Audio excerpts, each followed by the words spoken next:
In a world where fans have grown tired of the same old cookie-cutter Comic-Con formats, only one con defies the odds. Only one Comic-Con stands what fans really want. Only one Comic-Con dares calls itself terrific. That's right, this August 17th through the 19th at the all-new giant-sized Mohegan Sun Expo Center in Uncasville, Connecticut comes Terrific-Con. Connecticut's Terrific Comic-Con is back with New England's largest gathering of comic book artists and writers. Plus, Terrific-Con delivers actors from your favorite TV shows and movies. And there's an all-new expanded gaming section as we give you tabletop gaming, video games, and so much more. Plus, don't forget, all kids 10 and under get in free at Terrific-Con and can be part of the all-new All Yeah Kids Comic-Con. Join us for 3 full days of Comic-Con action only in Connecticut at Terrific-Con. For more information, go to our website, www.terrificcon.com. Hey everybody, welcome back to Word Balloon, the comic book conversation show. John Suntress here, really excited for today's conversation with Kelly Carlin. Kelly is the daughter of the incredible comedian George Carlin, and is here today to talk about the George Carlin Commemorative Collection, a new HBO box set that has all 14 HBO specials, plus a lot more material from the stand-up genius. It is available now on DVD, CD, and Blu-ray. That's the 10-disc box set. It features more than 5 hours of previously unreleased bonus material, including rare performances, footage from Carlin's personal archive. It's incredible, and I'm really excited to talk to Kelly. She helped compile material for the box set, and it's great because it really represents the many stages of George Carlin's comedy career. And man, I'll tell you, I'm such a George Carlin fan, as I'm sure many of us are. And it was always as someone who watched the evolution of George Carlin's comedy, and that's what makes this box set so special, because you know, you might know him from his comedy albums, you might know him from his HBO specials that went until literally, you know, right before his death. He started as a very traditional stand-up comedian. Really, he started in radio, as we discussed in the conversation, and it was just incredible to reach back even on his early comedy albums and hear a very traditional, you know, for lack of better comparisons, a Bob Newhart sort of style, sketches. He again came from radio, so a lot of his sketches were kind of fake little radio shows or TV shows, and he had Al Sleep, the hippy-dippy weatherman, and that might kind of been the first step in transitioning into the more counterculture voice that he established in the very late 60s and early 70s. He let his hair grow out.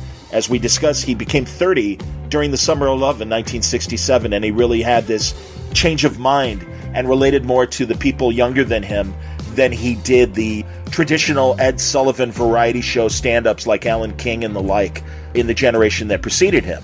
And in doing so, he changed his comedy and really kind of became part of the protest movement of the 60s and the 70s. And that's when his comedy albums really took off. Albums like Class Clown and Occupation Fool, which were gigantic hits. Those led to the HBO specials that started in the mid-70s. Carlin continued to evolve in the 80s and then had another massive shift in the very late 80s, early 90s.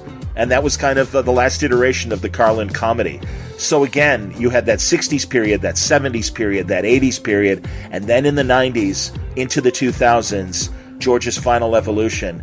And I think each time he found a new way to express his point of view in comedy to a very eager audience, all the way till his death just 10 years ago. So it's a very exciting time to spend with Kelly Carlin talking about the legacy of her father, George Carlin, on today's Word Balloon. Kelly Carlin, I am so pleased to talk to you. Welcome to Word Balloon. I'm very excited about this new DVD box set featuring your father. Well, thank you for having me. I'm excited to be here. And yeah, I'm excited about the box set too. You know, it's always fun to present new things from my dad, and especially some hidden gems that are in it. So that's the most fun. Absolutely. Really excited about the hidden gems. I'm I wouldn't say lifelong fan of your father's, because although my parents were cool, they gave me Class Clown for Christmas when I was like 12 years old. And well, that's pretty good. Yeah, and I mean, really opened up this new world of comedy to me. And then I reached back and got like takeoffs and put-ons, one of his earlier albums. And then truly, ever since, 40 years later, I really hunt down anything with your father. In fact, like a week or 2 weeks ago, I was watching Amazon Prime, and I know he had talked about it in the past, but I caught one of those early episodes of That Girl when he was Marlo Thomas's agent. Yes. Yeah, I used that clip in my solo show that I was doing to kind of tee up the idea, because he really wanted to be Danny Kaye when he was growing up. Like, that was his dream, was to be in the movies someday. And so when he started getting a little traction as a stand-up comedian and getting, TV time and stuff like that, he was like, okay, now I'm ready to go into acting. And he booked that girl, and he hated it. He felt unnatural. I mean, he was very unnatural. He was completely a ham.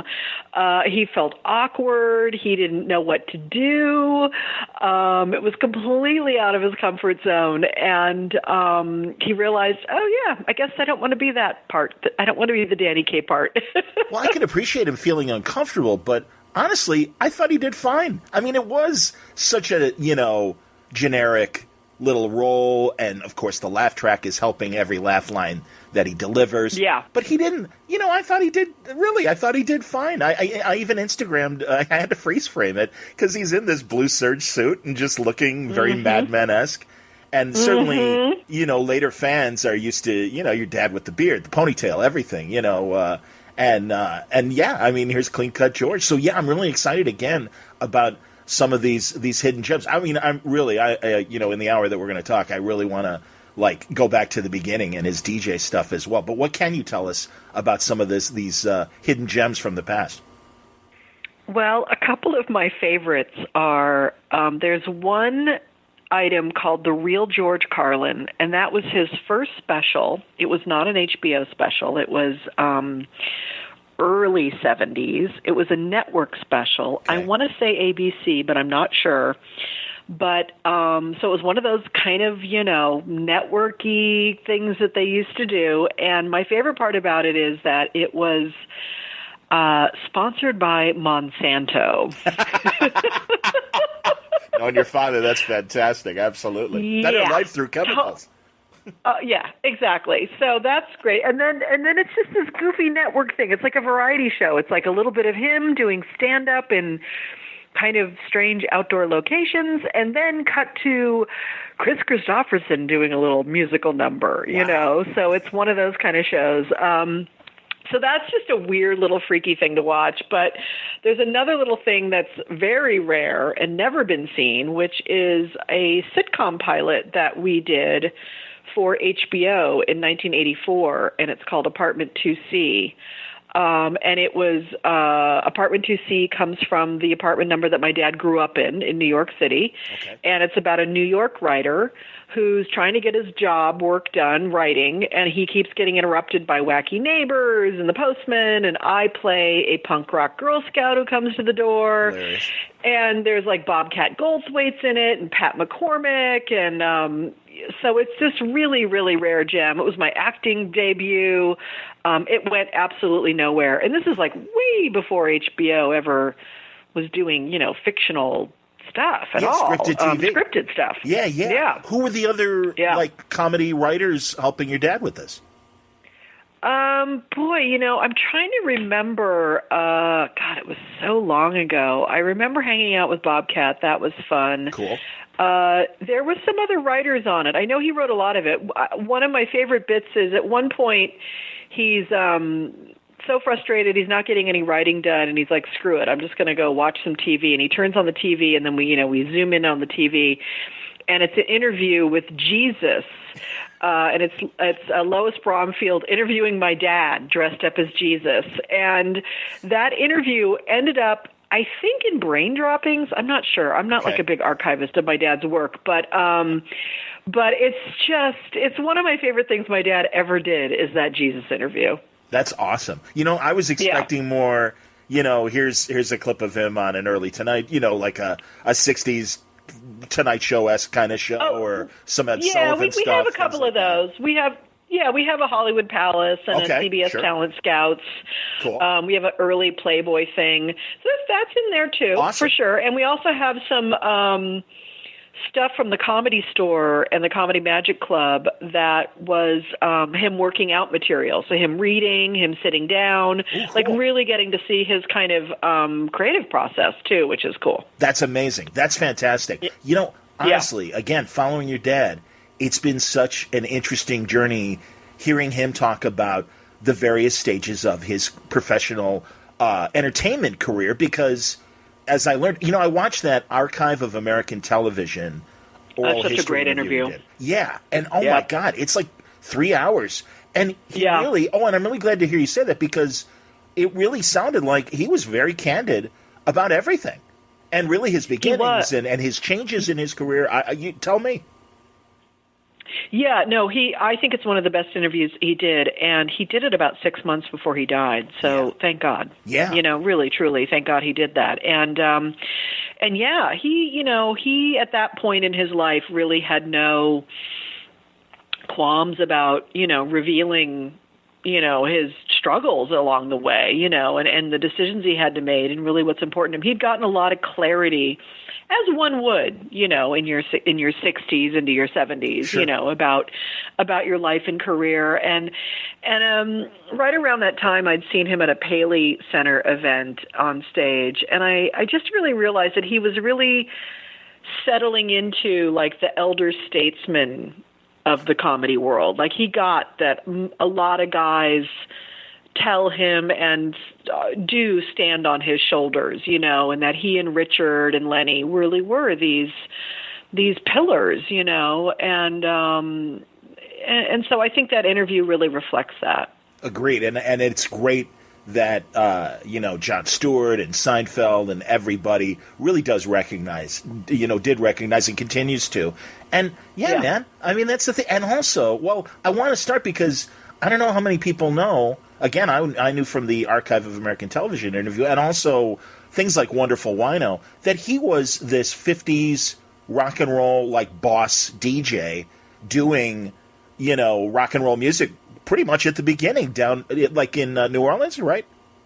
Yeah, he was down in Shreveport, Louisiana. Okay. He went in. He got into the Air Force at age 17. He got his mom to, sign a little note or something like that because he had already dropped out of high school and he was just kind of, floating and wandering around. And he got into the Air Force and ended up at a radio something school down in Shreveport, Louisiana, and whoever his superiors were, they figured out that he wasn't going to be much of a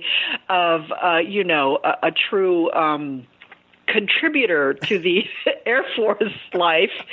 But I don't even know, I can't even remember the story. Of course, you could read about it in Last Words, his posthumous memoir, but he somehow got connected to this local radio station, and his superiors thought, you know what, this would be good for the base. This will be good PR. This will be good community relations, have one of our guy on the air. And so, he got his big break down there, and he got a chance he spun records in the top 40 and all that kind of stuff, and he got to put on his, DJ voice and all of that. And that first boss was one of the people who said to him, or was the person who said to him, George, the most important thing to do if you want to, be an entertainer or be a comedian or whatever it was he was saying at the time was he told him to write down everything that, he felt was important. Write down your ideas. Don't let them get away from you because they will. You'll think you'll remember it and you won't. And my dad took that to heart. I mean, and he talks about that, I think, in that interview, is that, he really would write everything down. And now here we are 60 years later or 70, however many years later. And, the archives of what we have are a lot of those handwritten notes, not from over the decades too much because he would toss them out, but we have quite a few from the last decade of his life. And I remember as a kid, on every flat surface in our house was a pad and a pen, so if an idea came to him, it was right there, whether it's the kitchen or the living room or whatever, there was always a pad in the room. That's fantastic. And also, I love, as his comedy evolved, that pieces really became, spoken word performances that really every word mattered, the timing, the inflection. And I loved how he loved the rhythm of words and really got into not just the words themselves, but the right inflection and the right timing. And, they became like spoken word, like little, sonnets, really. Yeah, definitely. Yeah, I mean, there was certainly the essay form, which is what I thought, like his more constructed cultural pieces were. But then there were things like Modern Man, yes. certainly, or Advertising Lullaby, which are these like poems. They're these rhythmic oral poems, and you can really see the Danny Kaye influence in that moment. It's really there. Yeah. Very cool. Well, and again, then from being a DJ, he hooks up while he's in radio with another comedian that people might not even realize that George was part of a two-man comedy team, Jack Burns. And if people don't know Jack Burns, when Barney left Andy Griffith, there was that one season where Warren was the deputy. And I mean, I remember Burns and Schreiber, his second partner. Yep, with Avery Schreiber, yep. Yeah, talented comic. And I would... Very, very quick-witted. Jack's very, very quick-witted. And he's kind of a recluse now, which is kind of sad because he's one of those guys that you would love to hear the evolution of his career and especially his time with your dad. Yeah, I know. I've tried to get him to come out. I think he's having some health issues too, which breaks my heart. Oh, I'm sorry to hear that. But I mean, right after my dad died, we connected. Of course, he came to the memorial, and he. Oh, that's great. And I'm really glad. like all the comics that came to the memorial, they all killed, of course. Sure. Yeah. Well, that's the great thing about a comedian's memorial is you get that release from these really wonderful people that love the deceased, but also kind of want to send them off with a laugh. Yeah, absolutely, and. He's so sharp, and he's the one who really converted my father to much more progressive ideas. My dad wasn't a very political person before he met Jack, and my dad's mom was basically a kind of a business person, moderate Republican, a Goldwater Republican, I guess they used to call him. And my dad was basically a Republican, and then he met Jack, and Jack completely radicalized my dad. Wow. Is there evidence of their stand-up? Like, do you have anything in this collection that represents their stand-up? No, we don't have any Jack and George in this, I don't think, unless that Playboy Penthouse piece. We had another piece in here of them together, but we couldn't get a good clearance for it. Understood. But it might be this Playboy Penthouse piece, though, that's in the bonus track. I'm not sure. Okay. But it is out there. They are out there somewhere, lingering about. Wow. No, again, these unknown, moments of your father's career. And then, he splits off from Jack and, starts doing his own thing. And I loved, again, in this Archive of American Television interview, which I really stressed to all the Carlin fans, if you haven't watched it, you should. He has that realization that he was kind of between generations and that he was... in the summer of '67, I'll let you finish the thought, but that it kind of came to him that where he was in his age and where the culture was right in the middle of the culture wars. Yeah, I mean, he was hanging out with rock musicians. Those were his people. He had been smoking weed since he was 14 years old in the 50s. So. He was ahead, what they used to call ahead, sure. HEAD, and that's who he was, and that's who our friends were, and that's, and so then he, started experimenting with psychedelics, and it, really shifted his mindset, and he really did. He was so frustrated because he felt trapped inside of this persona that was very successful and giving him a lot of career success, but it was killing his soul. And so he knew he had to make a switch, and that he really was. He was this age, in 1967, he was 30. which was, untouchable. Of course, you weren't supposed to trust anyone over 30 in the 60s. So here were these kids who were in their early 20s, a few years younger than him, and these parents who were, for the most part, in their 40s. And he was entertaining the parents at these supper clubs in Vegas and stuff like that, and the TV shows he was doing, and the bits he was doing in the TV, like Wonderful Wino, which is still brilliant to this day, the Hippy Dippy Weatherman, and the Indian Sergeant and stuff. But no one would let him do anything new, and he had all this new stuff in him that he wanted to talk about, and all this, this world that was, 1968, we had assassinations and then the Man on the Moon. The whole world was changing. So he made the big leap at that point and realized that, if he was going to have any longevity and have any real meaning to his own work, he had to take the risk. And, he'd gotten fired for saying shit on stage in Vegas. And before that, he was opening for the Supremes. He was getting like $12,000 a week. And, that's a ton of money in 1968, 69. 70. It's incredible. And he got fired and walked away from it all and said to my mom, I have to do this. And she said, okay, we'll just start all over again. And we did. We moved from Beverly Hills to Venice Beach, where all the hippies and the freaks were, and the Hells Angels. And it wasn't the Venice Beach it is today. And he started over. And within 2 years, FM, that's why he did the album FMAM, to introduce the change to his fans. I think it's such a clever way of doing it, to have one side be all the clean stuff and then the other side be the new stuff. And so within 3 years, we had FMAM, Class Clown, Occupation Fool. I think all went gold, so it was... Then he took the counterculture by storm, and he was one of those people like Richard Pryor at the time, who was really, on the edge and helping to carry the culture with rock and roll and all of that to a new place. And did he ever, have these kind of deep conversations with his contemporaries like Pryor or Robert Klein? And again, because like you said, he made a conscious effort, and really it could have been career suicide because, like you said, he was a bankable comedian on all the talk shows, on all the variety shows. He was on a summer replacement, variety show for Jackie Gleason, and I know for a while. So the John Davidson. That's what brought us out to L.A. That show. Yeah. Okay.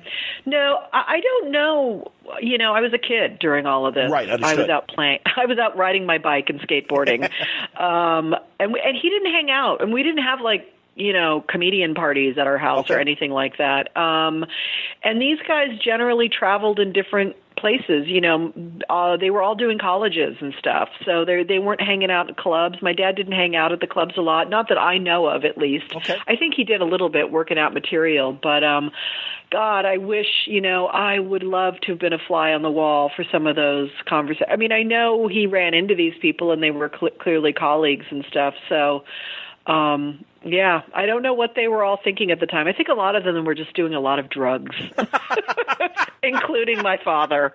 So, No, again, like you say, those three comedy albums, FMAM, Class Clown, Occupation Fool. Yeah, in fact, I know on Occupation Fool, it was such a hit that doesn't he get a Grammy that's on the album where someone informs him, hey, I guess I won a Grammy for Class Clown or whatever album it was. He's like, cool, and it's on the album, which is fantastic, and that's amazing. And again, he made this transformation. And again, the old guard, not only was he entertaining the parents, but also that generation of comedians before him, the Alan Kings and the Jackie Vernons and those Ed Sullivan staples that were those Take My Wife Please people.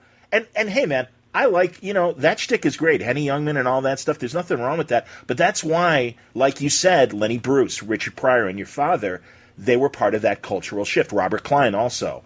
That all right, it's time for a different kind of comedy.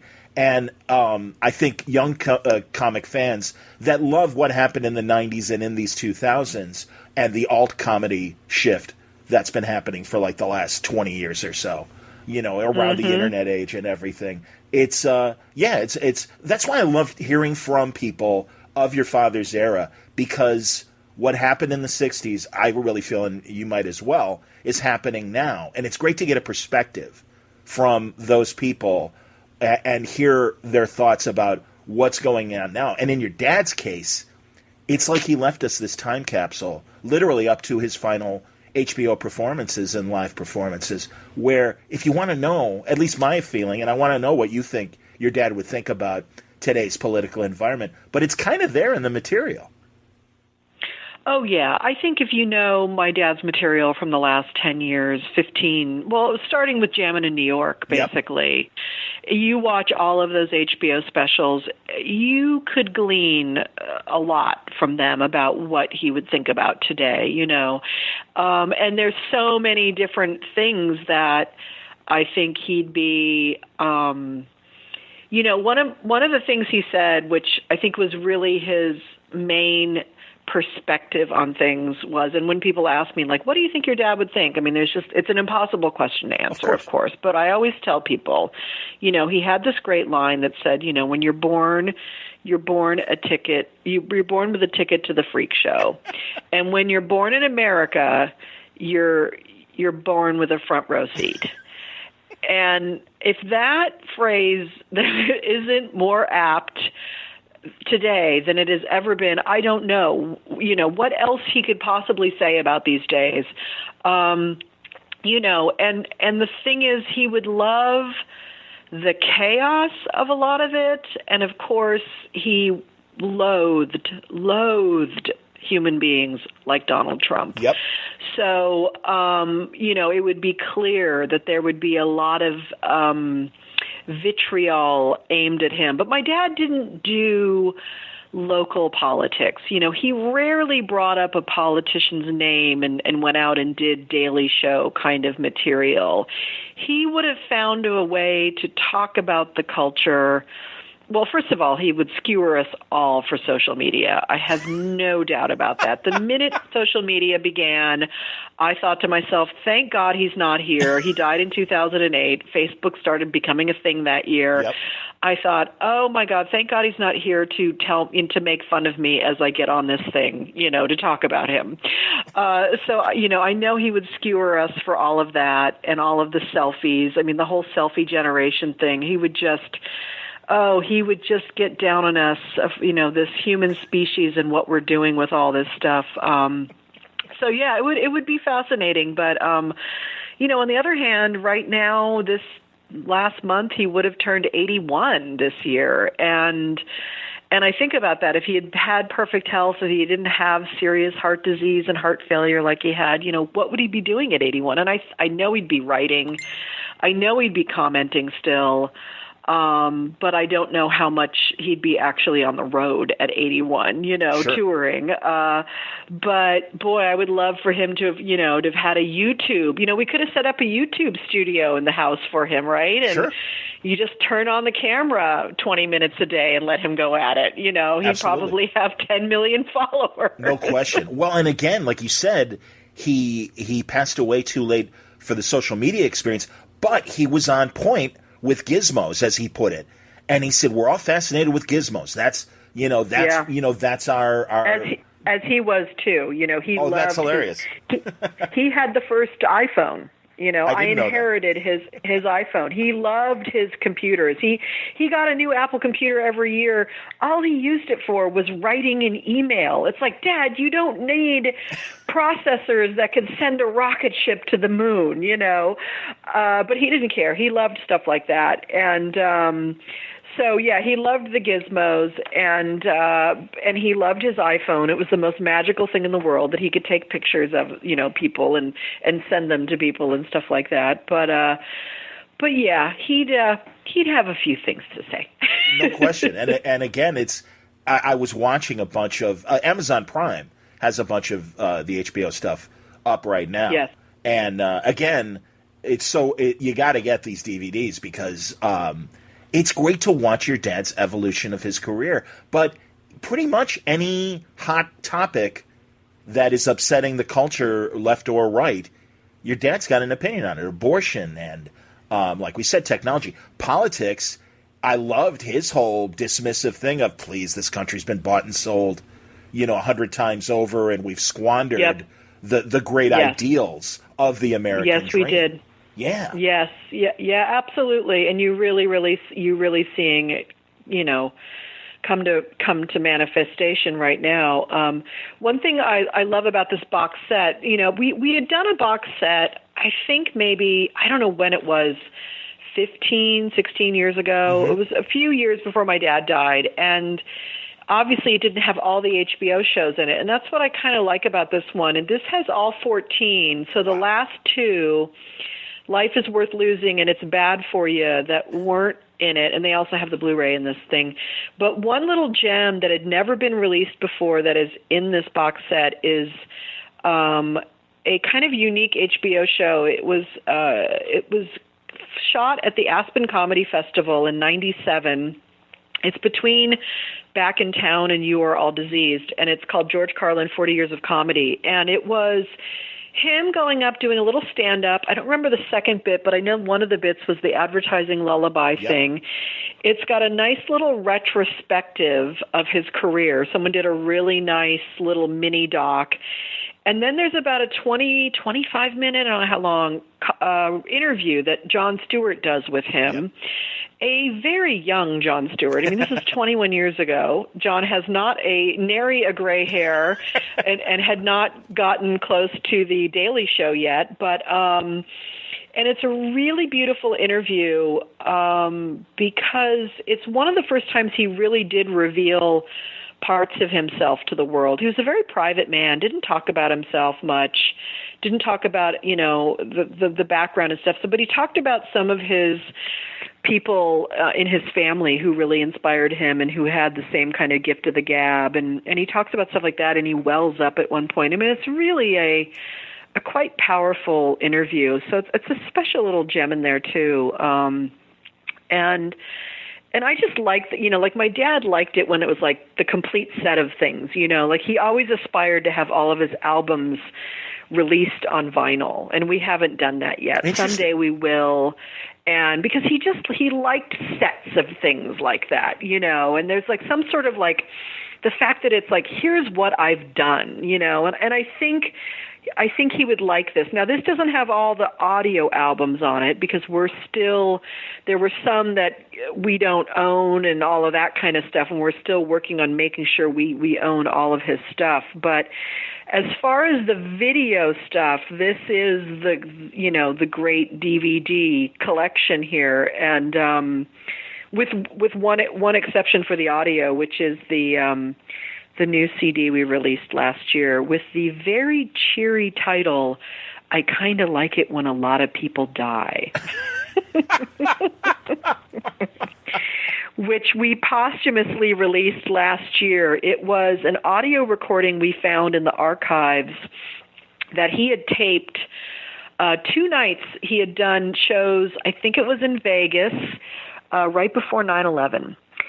And he was working on his next HBO show, which was titled, I Kind of Like It When a Lot of People Die.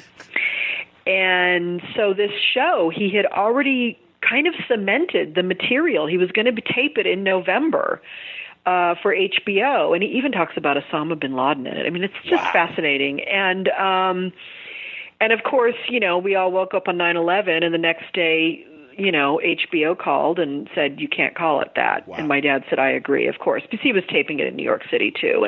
And who knew how long it was going to take for anyone to even want to laugh again. Sure. So he ended up rearranging that concert and doing a bunch of different things, ended up calling it Complaints and Grievances. Okay. And so some things dropped out of that show, and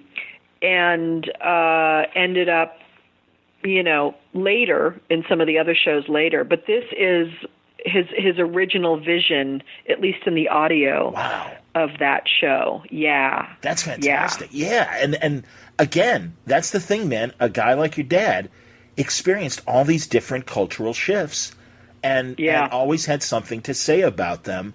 And like you said, front row in the freak show. Yeah. I mean, I just watched that part of the Archive of American Television interview when he said that. And yeah, it was great. That really does sum up your dad and also that he wasn't, at least, and again, this is the public front that he would give about it, that it didn't bum him out. Is that the case? I mean, like he said, no, I'm enjoying this, circling the drain. I like watching the civilization circling the drain. Is that how he felt in personal life? Yeah. I used to really push up against that a lot with him because I am, 25 years younger than my dad and was like, hey, I'm going to be on the planet a little while longer. Don't really like circling the drain metaphor thing, Oh, you're going to be gone, but no, it's going to be Mad Max when I'm in my 70s. That'll be fun. So, yeah, and I had said to him once, we had a breakfast, and I said to him, Dad, if you really don't care, if you've really detached yourself from the species, then why bother? Why bother going out there? Why bother saying anything? And he looked at me and he said, touche. Wow. He says, what you have here essentially is a broken-hearted idealist. And this is my protection. And this is how, we believed in the promise of the 60s. Yeah. And then the 80s came and all these motherfuckers sold out. And once again, greed won. And, and he goes, that's when I realized that, there's probably no hope for this experiment. So yeah, I think it's both. I think human beings are that complicated. I think he could take that stance as an artist because it's a really, really freeing stance to take, because then you can really comment not just on the culture, but the species as a whole, which I think is important. And is very much what spiritual teachers do. It's like, hey, think about it. I don't know if anyone's familiar with Alan Watts listening, but, Alan Watts takes you, like you're in a spaceship out looking at Earth, and you're like, oh, it's a really mind expanding perspective. But he was also a man who said regularly, but, give me an individual to have a conversation with and you can see the whole universe in their eyes. And the whole potential of the universe and the whole potential of the species in their eyes. So, he was alive to that also, Interesting. Well, and also I appreciate, and I'm really glad you point out Jammin' in New York as a big moment for him, because, again, all these different evolutions of his kind of comedy. And in the 70s and in AM, FM, and Occupation Fool and Class Clown, you have the Jumbo Shrimp and Military Intelligence and a lot of the wordplay. And then some period in the 80s, around Place for My Stuff, it seemed like, as an observer, your dad was kind of, like, again, much like in the 60s, ready for another evolution in his stand-up. And I always wondered what the impotence was to kind of go into the angry man that represented, the last 15 years or so of what he was doing. And again, it just felt like he was re-energized. His material had a new focus and purpose. And, can you, any insight into why the change and what he was thinking, as he evolved? I think, I've thought about this a lot because, as you know, I wrote a memoir about my life and did a solo show about it all, and so I had a lot of Paul Provenza, who helped me develop and direct my solo show. We'd have a lot of conversations because we were trying to find the kind of parallel track between his career and his evolution in his career, and then my evolution in my own life. Absolutely. And finding our own voices. Sure. To really make the solo show really have this beautiful kind of parallel storytelling going on. And really what I had come to the conclusion was two things, one of which was coming out of the 80s, which, for a lot of us was hell. Yeah. And was this very just like I said earlier, this complete rejection of the ideals of the 60s and, this whole very, jingoistic version of America that was being shown forth when, there were all these secret wars and arms deals and all of these business things going on. So I think there was a lot of us, like, coming out of the 80s, by 88 coming around, we're all just, and then Bush comes in, there was a real, like, all right, now what kind of a thing. And I think Dad might have even felt like, okay, well, and this is when he talks about, too, like, seeing Sam Kinison during this time screaming at his audiences, and my dad thinking, oh, I guess we have to scream at them now because they're not listening. Interesting. So I think that's part of it. And I think also the other part of it is that his mother died in the late 80s. And I think it was 86 or 87, somewhere around that. And my dad was raised by her. He didn't have a dad. My dad's dad died when my dad was young, and he never knew him. And so his mother was a huge presence in his life always and on the planet. And for those of us who have lost a parent, know that when the parent leaves, there's, of course, a lot of sadness and grief and loss and all of that. But there's also this other thing that happens, which is, they're not here anymore watching what I do. And there's a sense of freedom also. Sure. And I think that that shifted something in him too. That sense of freedom, that he could go in directions that maybe as a son he didn't feel permission, even though he was one of the most expressed people we know.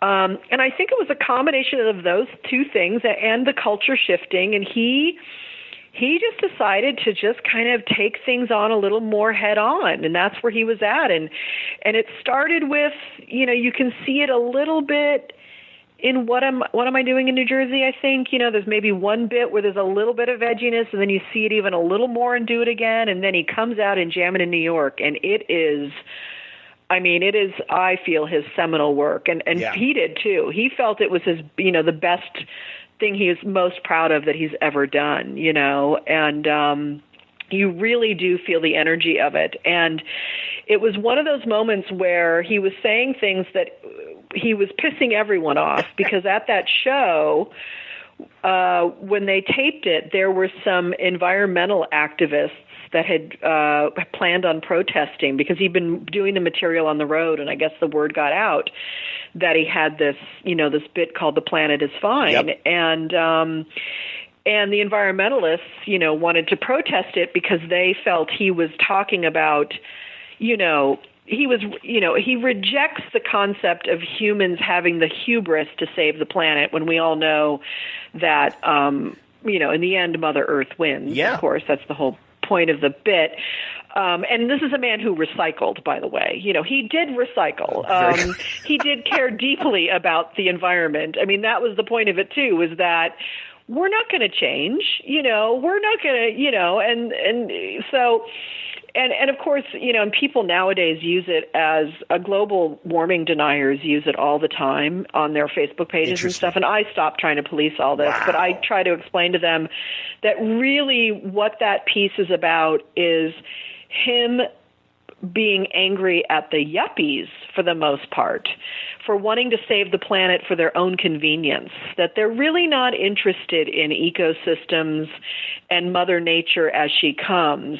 They just don't want to be inconvenienced by, what's going to happen to the planet when it all goes to shit. And that was his deeper point in all of that. Man, and doesn't that suck that, like, assholes that your dad would be diametrically opposed to will try and use your dad as that example? God, it's like, oof. The first few years after he died on Facebook, it would just make my blood boil. And I had a couple of big George Carlin fan groups. And one time there was a really conservative think tank that took his bit about the owners of America and made a meme out of it, but they changed the owners of America and the word business into government. They completely changed the meaning. They actually went to the audio meme. And they went to the audio and like substituted. No, they made a meme out of it. Oh, they quoted him in a picture. Oh, okay, yes. And sure. And they replaced the word business or owners with government, Sure. for their libertarian think tank, their conservative libertarian, free market think tank. And I just went to the George Carlin group. Someone sent it to me, and I just went to them and I said, here's the name of this group. Here's what they're doing. Go do what you must do. And about 2,000 people went and just started inundating this group. It was really one of the most satisfying moments of my life. Wow, that's great to hear the other side use that kind of alt-right technique and shut down a bunch of assholes. That's fantastic. It did.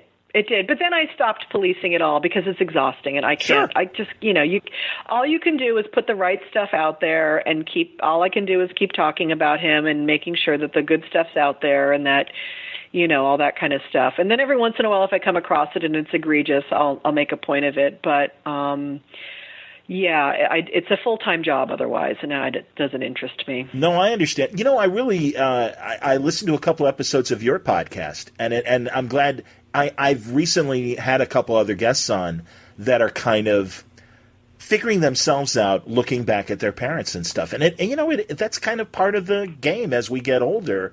We do, as you say. I mean, when your father's mom, when your grandmother passed away, and again in those interviews, your dad does get pretty candid about how.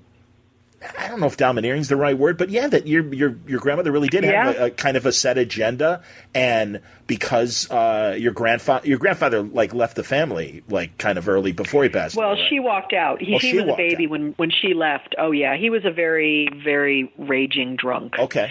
When he was sober, he was amazing. When he was drunk, he was murderous rage guy. Okay. So grandma snuck out the back of the apartment down the fire escape to her brother's car with my dad as a baby and his brother Patrick. I think he was about 5 years old. Wow. Yeah, I mean that's all right. Well, and again, that's we are a product of our parents and our upbringing. Exactly. So I really enjoyed hearing your episode with Gary Shandling, kind of talking about your dad, and also my first episode. Was it really the first one? That's fantastic. You got great job out of the box, man. Great first episode. Well, I invited him to my dad's memorial, and then he and I became very close friends, and he became a mentor to me and a dear friend. We would go to lunch, and he would mentor me, and then I would be his therapist. There's actually a great bonus conversation between the two of us on the audiobook version of my book. He and I talking about this, about our relationship and our friendship. And, Gary really, my dad had done Gary a solid when Gary was a college student and brought some writing to my dad. And my dad told him that he was funny and he should go for it. And Gary quit school and came to Hollywood. That's incredible. So there was a big, very intense tie for them together, for Gary and my dad. And so Gary really became this person who really supported me as I wrote my solo show and performed it and came to lots of different performances. And so that's how I met him, and that's why he agreed to be my first guest, because he knew, he wanted to help me. He really did. He was such a kind man. Well, again, it comes through in the conversation that I heard. And what is your current career path, or what you're doing with all this? Because I'm really glad that you are the keeper of the flame, your father's flame and everything. But thank you. Absolutely. My God, he's such an important person culturally. He is, and he can't. It can't go away. But so tell me about that. But also, what else you're doing? So I've just spent the last 2 years kind of in pause mode after my memoir came out in 2015, and then the paperback came out in 2016, and I knew I was done with the solo show, and I knew, writing the memoir and telling my family story and telling my story had been something that I'd wanted to do for about 15 years, way before my dad died. And I talk about it in the show and the book, about the struggle my dad and I had around my storytelling and my wanting to tell autobiographical stuff. And that was not his art form. So we had some tension around that. But so I really felt done with that arc and knew that I wanted to circle back around to some of my other interests. I really loved my podcast. I put it on pause for 2 years because I didn't know what I wanted to do with it exactly. But my podcast really is where I found my voice, where I really got to discover who is it that I want to talk to? What is it that I want to talk about? What's the inner life? For me, I'm always interested in the inner life stuff. I got my master's in Jungian psychology. I'm a practicing Buddhist. So for me, it's all about the inside job. What's going on in here? Sure. And I love talking about the culture also from those perspectives, trying to find a fresh perspective on what's going on in the culture, looking at it psychologically or mythologically or archetypally is really fun for me. And so so right after the election of Mr. Donald Trump, I decided, you know what, I want to create a little space for people to have a little respite from the 24/7, which I now call the 60 24/7 news cycle, because every 60 minutes the news changes, not 24/7 anymore. Yeah. So I wanted to help people have a respite from that and from the anxiety around that, Sure. because half the country is in panic. Absolutely. And even some of the people that voted for him, I think, are in panic also. Buyer's remorse, And absolutely, yes. And at the same time, I also know that we're all inundated with technology and these smartphones and media, and there's very little time and space for us to just take a pause. So I started teaching online this thing called Unplug, and I do a live 90-minute webinar on Sundays. It's kind of like Church with Kelly. And we do an actual meditation, and then I do a little talk, and then I do a little either Q&A, or I put out some powerful questions for people to write in their journals and kind of get their mindset in a good place for the week. And so I've been doing that for a year, and now it's just blossomed completely now. I'm actually next week on my birthday, June 15th. I don't know when the podcast is going up. It'll be that week. Go on. Oh, perfect. It's my birthday next Friday, so for the 15th, I'm launching my Patreon page. Hey, that's great. And and on that is going to have my podcast. People will be able to get it early and spend a few bucks a month, it's $2, I think it is, to support the podcast. I'm going to have my Unplug, my Sunday Unplug access to the class there. I got a couple of other things, and I'm also launching a business right now around a year-long program for women, accomplished women who are looking for something deeper, wider, and more meaningful for the next phase of their life. And I'm very excited about that. And then I'm doing a bunch of stuff. I'm always teaching. I'm teaching at Chautauqua Institute this summer. I'm teaching at a place called 1440 Multiversity, doing a kind of a wide range of different stuff. Lecturing here and there. But that's my thing. I love performing. I love writing. I don't have a big creative push right now. I feel like I've satisfied that for a while, but I love this other work because I get a chance to do some writing and some, not performing, but at least being in public, speaking, sharing my thoughts, and then really being of service. I mean, that's really fun for me. The webinar is great. I get to be silly. I get to swear, and we get to be spiritual. And cool. That for me is heaven. That's excellent. No, that's great, honestly. Yeah. And again, as an observer, it's been fun watching your evolution, and it was great. Thank you. Absolutely. And yeah, I mean, I'm really glad that you're finding room for both. And, to serve yourself and also, like I said, preserve your dad's memory and keep that all alive. And again, it's really, again, based on what you're even saying now and stuff, you get it too. It's such an interesting time.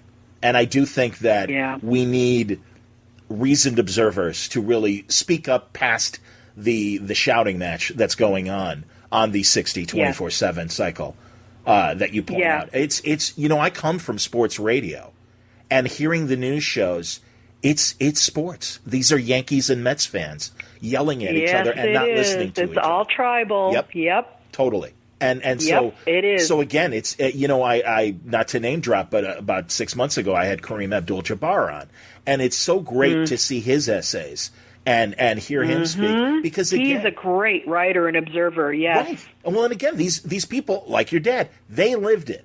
And it's really, I think, these are the voices that I think really need to, all these people in their 70s really need to step up and say, hey, we went through this before. this is not the first time this happened. As crazy, and agreed that there are some extremes that are even crazier than some of the things that happened in the 60s and the Nixon era and things like that. But, it's they can at least give us their version of the freak show that they lived with. And I really, that's why every time John Dean is on, and again, you got to hear him over the din of everybody else, or, people like Carl Bernstein that, still are willing to kind of talk about what's going on and compare it to I had John on my show too, and I did, and we talked about his book, Conservatives Without a Conscience, and really delved into the psychology of the conservative mind and the authoritarianism that can happen from that. And I mean, that was, I think that I did that in 2011, 2012, something like that. And yeah, John's a great observer of this kind of stuff. And yes, I mean, has seen it all. And as we get further and further into this, this whole law, is there someone above the law or not? Right. It's really getting fascinating. So yeah, these guys it's important for us to lean into our elders right now and to hear from them, because they've got a lot of wisdom and they've got perspectives, like you said, unique perspectives on getting through a chaotic era of this country, one where everyone feels a little unsafe. And that's definitely what the 60s felt like for everybody, And I think in the end, I think we're resilient enough as a country. I think this system is resilient enough, and there's a lot of good stuff that's coming out. I mean, the silver lining in all of this is that we're talking about misogyny. We're talking about racism in a very interesting way, and we're talking about identity politics and the importance of it, and yet how at the same time identity politics in its own can create divisions in the culture. And we're talking about political correctness and what does it mean to offend people. So there's a lot of good conversations going on. They're just, none of them are pleasant. Right. That's, they're not. They're hard conversations. Yeah. And we just need a lot of grown-ups in the room to help us navigate them. Agreed. Well, again, that's why I really feel like your dad's collective performances are kind of like this time capsule that you can open now in the future, and it's like, oh no, there's wisdom there, and a lot of it applies to what's going on today. As we wrap up, give people the go-to places to order.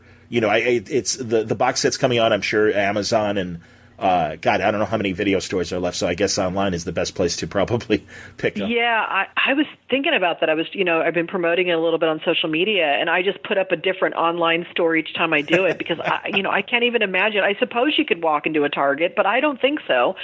But yeah, any large box store might have it in person, but certainly online. And, whatever your favorite seller is, if you've got an independent one, order it through them. Do the extra step and pay the extra $30 if you want to support your independent bookstore or local family store, because that's well worth it. But it's available anywhere, and it's available on the 12th, I believe. So well, there's a lot of, as you said, unhidden gems that I really can't wait to delve into and understand your dad a little bit more, hopefully, from these performances, from these interviews that are part of the box set. And I thank you so much for doing this. Truly, I'm like I said, I've been. It's been fun to discover your career, and again, as someone who's enjoyed your father's work for 40 plus years, it's a real pleasure to learn more about him through our conversation. So thank you for doing this. Well, my pleasure, John, and this was really fun, and it's always great to have good conversation. That's Kelly Carlin. The George Carlin Commemorative Collection is available now. Check it out at Amazon, anywhere you buy DVDs. It's an incredible set, but you're going to not only get his great HBO specials, but also some appearances back in the 60s, the Mad Men era of George Carlin on variety shows like Talent Scouts, The Jackie Gleason Show, Hollywood Palace, a couple stand-up comedy specials, even a never-aired HBO pilot, Apartment 2C, that Kelly and I discussed earlier. But, man, I am telling you, very, very excited about this box set, and really excited to dig in more into the history of George Carlin. I hope you enjoyed today's Word Balloon. Thanks a lot for listening. It was brought to you by the League of Word Balloon listeners. Thank you, League, for your support via Patreon, and I thank you enough for help keeping the show running. If you enjoyed today's show, you can reach me via email, john@wordballoon.com. You can also follow me on Twitter @JohnWordBalloon. I'm on Facebook under my name, John Suntress, and of course the Word Balloon Network. But thanks for joining me today on this very special episode. Until next time, Word Balloon is a copyright feature of Shaky Productions, copyright 2018.